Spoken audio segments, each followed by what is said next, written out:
From advertising to software as a service to data.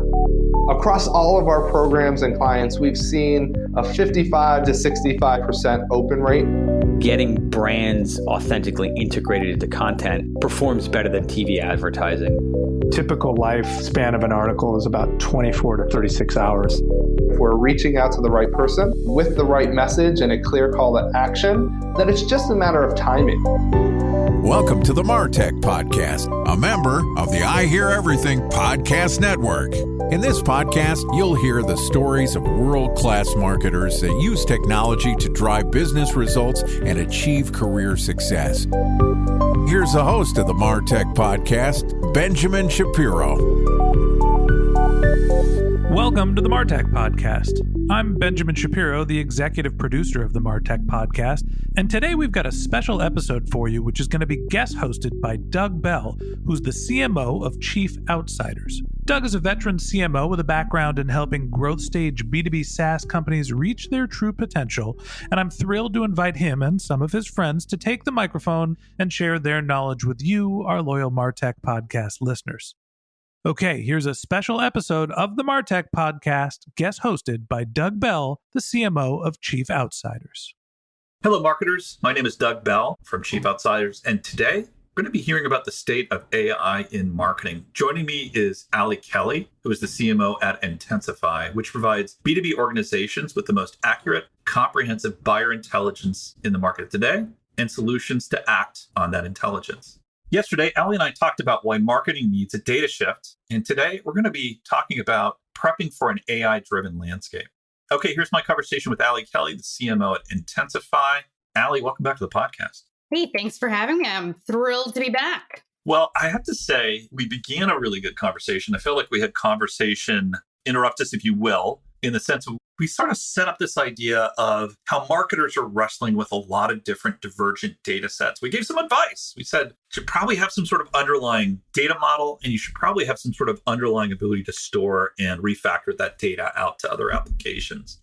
But what we didn't really dig into was how is the world going to be changing with an AI-driven landscape? 2022, 2023 was sort of the beginning. It was a little bit like Al Gore inventing the internet in the mid-90s, right? It was just like, we could see this possibility, but we didn't know where things were going. So for you, Ali, Opinion Zone, what does an AI-driven landscape look like in 2024? 2024 is still a growing year, to put it mildly. We're so young and so early on the curve of all of this technology and what it means. And while we think that AI is this newfangled invention, it's been around and we've all been using it for quite some time. I mean, I spent half a decade or more in the localization, translation space. And I remember very clearly sort of the advent of Watson and all of that from ABM. And that was all built on LLM at the time. And it was a similar type situation. I think what's different now is that with the introduction of technologies, primarily ChatGPT, I'm looking at you, OpenAI, they've really democratized this capability. They've brought a completely new perspective on how to build technologies and how to build applications in a way that we haven't been able to do before. And I think that it creates endless possibilities, but it does all really start with data. When we talk about the language models, those are data models, and it's being able to really understand what other models are out there that we need to be building or collecting or thinking about as we move forward over the next 12, 24, 36 months so that we can really scale quickly into that new world that we're not quite in yet. I don't know if you've had this experience as well, but we're all in our heads imagining the flying cars and world of robots making our breakfast when you sat in front of ChatGPT for the first time. I like to call this a cultural watershed moment. It's up there, I think, with some of the negative events that have happened, including 9/11. But we all remember that moment we sat in front and went, wow, this is amazing. And it has morphed and changed so much since that time, not necessarily the large language models, but our understanding and ability to use it. We have these new tools. And we're like, wow, I can do this, I can do this, I can do this. But it also feels like we're beginning to run into the limitations of the stuff we talked about yesterday, which is how our data is exposed for those large language models and how we make sure that we're, if you will, surfacing the right data. And I'll give you an example real quick, and I'll ask you to respond to this. so that when people are out there searching and looking, they're finding what they need to. Now, Google's done a decent job with Bard. It's now sort of integrated into search. We're seeing ghost data from time to time, but for the most part, it's helping in the search paradigm. But I feel like the thing we keep bumping into as marketers is I can't take the data in my CMS and expose it fast enough so that people can interact with my brand. And right now it's chatbots. So I'm curious, are you seeing some of those same barriers that, again, back to flying cars? Well, gee golly, we don't have any fuel for the cars because we're unable to get that data layer out there and exposed so that we can use it. Right now, there are all sorts of chatbots, and there's so many great tools that you can talk to and tell something to do. But ultimately, the best model for achieving an action or an interaction is still a click-through model. If I want to send an email, I type it up, yeah, sure, voice to text, but ultimately then I hit send. There isn't a better way to do that yet that is completely hands-off, that doesn't include clicks.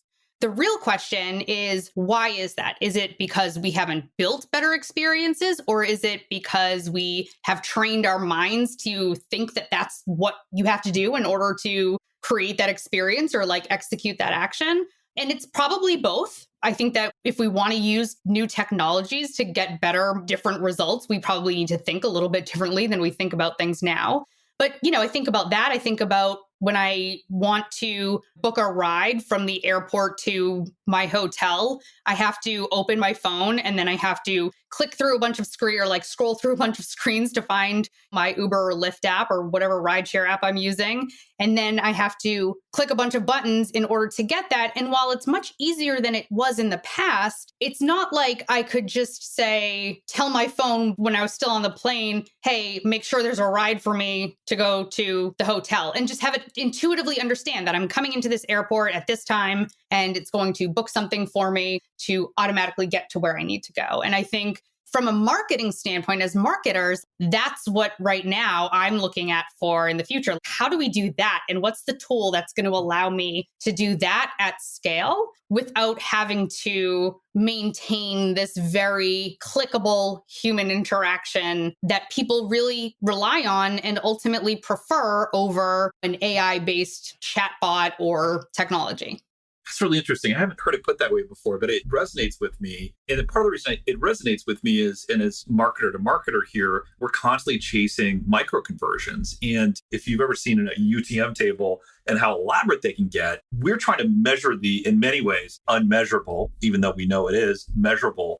But what we're trying to get to is this finer and finer level of measurement. And what we're doing is creating lots and lots of friction for this, if you will, data-free environment where people are able to interact with the right data at the right time.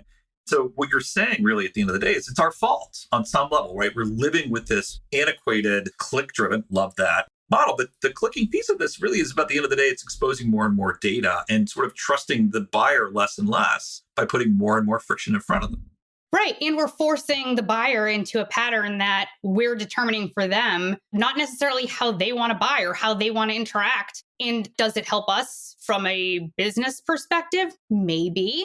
Sure, in its current context. But I think that the future is completely different. And I think that that is something that we will look back on in a very short period of time and laugh when we say, oh gosh, remember when we used to have to try and figure out how to get UTM codes to correctly populate in Salesforce? That is something every marketer, I think, has struggled with at some point, which is kind of crazy because it's kind of basic. But at the same time, I think the concept of those UTM codes to track things, or even whether it's a pixel or a cookie, I think that is all technology that has a very specific use in our very specific time in the space-time continuum, and that it is a very short-lived thing. I think that technology will change wildly in the very immediate future. And it feels like what we're saying here on some level is that the landscape for 2024 is about better and better and better exposure of the data that our prospects need to get to. By the way, no easy task. There's a novel on that topic alone. How are you exposing data, et cetera? I think the other piece is we need to start thinking about the model a bit differently. And I love this idea of sort of the click-through model we've built around. Let's talk CMO to CMO here. How are you thinking about this in the coming year? Because you just scared me and I need a few minutes to think about how I'm going to deal with it. Look, for me, data is exactly what drives creativity. That's how, when I think about where my creativity as a marketer comes from, it's in the data. To me, it's being able to look at the data and put it into a picture that you haven't seen before. And that to me is super exciting. So I don't think it should be scary. It should be exciting. That is one of the key things, is like our mindset going into this. It has to be flexible, and it has to be, we all have to be willing to go into this new territory and figure it out together, knowing that we're all going to make some mistakes and face some bumps and challenges along the way. It's hard to have a conversation about data and not talk about privacy and the implications there and how those things are all intertwined from a marketing perspective, especially, and the challenges it creates there. But I think, again, 2024 is a building year, certainly from my perspective, both in terms of what I'm doing on a day-to-day basis with my team at Intensify, but also for the market and what's coming to market, the tools and technologies that are coming out. It's super fun to watch it change so quickly. But for me, it's really about building that extensible and scalable foundation that we can pivot based on the needs of our business and based on the new technologies that we're seeing on a daily basis right now. We're going to get back in our time machine here, but this reminds me a great deal of how a lot of, I'm going to use this term, third world countries leapfrog Western or first world countries when it came to cell phone infrastructure and telecom networks, right? So getting back the time machine, telecom infrastructure was about cabling and fiber optic and huge networks distributed over huge amounts of space and infrastructure. Third world countries leapt forward, right? They were like, we just need cell phone towers. And in many ways, what we're talking about here is how marketers can make that shift, if you will, sort of leaping over, again, using your terminology, that sort of click-through paradigm. And what I want to do is give you an example and have you react to this example. And this, I think, will sort of help unpack potentially what this landscape looks like this coming year. So Google has this amazing framework, which is a LLM framework that you can use to deploy on a website that will connect with a chatbot. Tried to deploy this not so long ago, and the results were not good. And I won't mention who I deployed it for because their data set was actually quite good. And I think this maybe will help us unpeel the rest of our conversation today, which is when it was deployed, the first thing was we didn't understand the intent of the visitor. So offering up the data based on what they were asking for sounds like an easy way to approach things, but quite often they were looking for something very different. So the user experience was poor. The flip side of that as well is, again, the data wasn't really there. We're mining a CMS, and we're not thinking about our content management system as a repository for friction-free data for prospects. And so it was a horrible experience. The buyers were bailing. They weren't using the chat because, frankly, at the end of the day, it was doing worse than the scripted bot that sat behind that. Do you see this as being this, if you will, back to the analogy of infrastructure changes during the change in the telecom era? Do you see those winners and losers really sort of parsing out with the ability to go, you know what, forget the infrastructure I currently have, click infrastructure, and leapfrogging forward and saying, no, I'm going to be in India. I'm going to have the best cell phone service in the world. I'm not going to worry about my telecom system. When we talk about leaps, I think where we are right now, we are still in the steps forward time. We're not at a point where we can just leap ahead and say, so in the similar way to where ChatGPT was a leap from where we currently, and it felt like it was overnight and it was so rapidly adopted. That's a great example of a leap. I think the next leap as marketers is still on the horizon. I don't think we're there yet. I think we've got a little bit of time. And by a little bit of time, I do mean a little bit of time. We don't have years to figure this out or to get on board. It'll really show up in who can adopt the technology in a meaningful and valuable way the quickest versus those that are not willing to and not willing to recognize that the data that they're collecting now or the way that they think about their customer experience is one of prescription versus one that allows us to really listen to the customer and say, yeah, we're going to give you this amazing experience that is exactly what you want and what you expect, regardless of what we want that we have built, because we're not just wanting to collect data steps along the way and we're not forcing our process onto you. And I think when I think about as a marketer, where I personally have been successful and where other marketers I know have been successful, it is when they have a very customer first mentality and they're able to build a customer first go-to-market and market experience, right? And ultimately, that experience to date is still one that marketers are prescribing. It's not one that customers are prescribing. So when we map the customer journey, it's a journey that we're mapping based on actions that we kind of wanted those buyers to take in the first place. And It's more of like, is our hypothesis validated or not, as opposed to letting the customer dictate everything and really do everything on their terms. And ultimately, that lens and that relationship and that perspective is what's going to allow us to really change that. In order to do that effectively, we need not just more data and better data. And again, I don't think it's about more data. I think it's about the right data in context. And you and I talked about that last time on the podcast, the importance of the context for your data at any given time, right? And just looking at your first party data is not going to give you the full context of what you need ultimately to continue to scale your efforts and successfully over time. I'm going to call up yesterday's episode as well and talk about the paradigm you put in front of a lot of folks, marketers specifically, thinking about, gee, what should I do? We use the pejorative. We call it the Frankenstack. Everybody's got one, folks. Don't worry about it. And you said, look, if I can't answer a question, then I'm re-examining my data and I'm taking a look at my application stack and I'm saying, I want more. I want to be able to answer that question. That was your advice. I feel like to some degree, we're talking about the flip side of that, and it's going to be consumer-led. So the consumers are going to be saying, which brands do I want to interact with that are able to create that experience? And the smart marketers are going to be the ones that talked about, actually designed things for having the right information forward, that data fabric, if you will. And that means getting super organized on our side of the world. I think breaking out of this idea of a click-through model is important. But I also feel like what's happening is we're not thinking about how we want to organize data as marketers for our prospects, which is great because we're spending a lot of our time going through our Frankenstock and trying to unpack what we're looking for. But I feel like what I'm hearing from you is the marketers are going to win here are the ones that sort of leap beyond that and go, what data would I need to expose going forward so that my prospects have a great buyer's journey? Yes. And it doesn't mean you're collecting every possible data signal and everything along the way and storing it forever. That is not at all what I mean. What I mean is being able to understand those actions from the data, understand what the signals are, and put them together in a meaningful way. Which, again, when we think about how we used to normalize data, and if you think about how the invention of the data lake came predicated by data warehouses, and before that, everything was on-prem, and how that sort of evolved over time. And now you have semantic data catalogs where you don't have to have these massive volumes of data, and you don't have to normalize all your data. It's going to do that semantically, and it's going to use the models that we've built over time in that it's able to learn from itself to essentially allow you not to have to store massive quantities of data and not to have to spend the time normalizing. When we think about that sort of evolution, it's going to continue even more so in the future. And for marketers, marketing really becomes much more of a data science role than anything else, and an engineering role as much as anything else. It's not, I think, what people traditionally think of marketing. I don't think it has been for a long time. But then that theory is really challenged when I talk to different folks in the market and they sort of still ask what my ads look like. And I'm like, I think you're missing the point. But I think it's an exciting time. And I do think that it's all still sort of being written, which makes it fun because who knows how it's going to end up. We're not talking about our Netscape browsers anymore, are we? So our zip disk. Or floppies. I'm curious, do you have a favorite AI app right now that you like to use?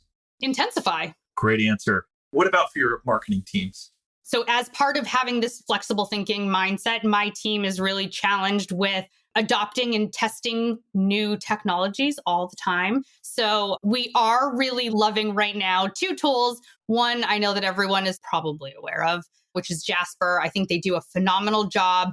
One of the challenges that Intensify has is that we are a very young company. There is not a massive amount of brand equity out there in the market. And as part of that, my concern with a tool like Jasper is, would it still be able to provide the value of injecting the right tone of voice into our content when we haven't fully developed that tone of voice? And actually, it's turned out like it's phenomenal for figuring out what your tone should be. And it really adapts very quickly. So I love it for that. It's also very cost effective.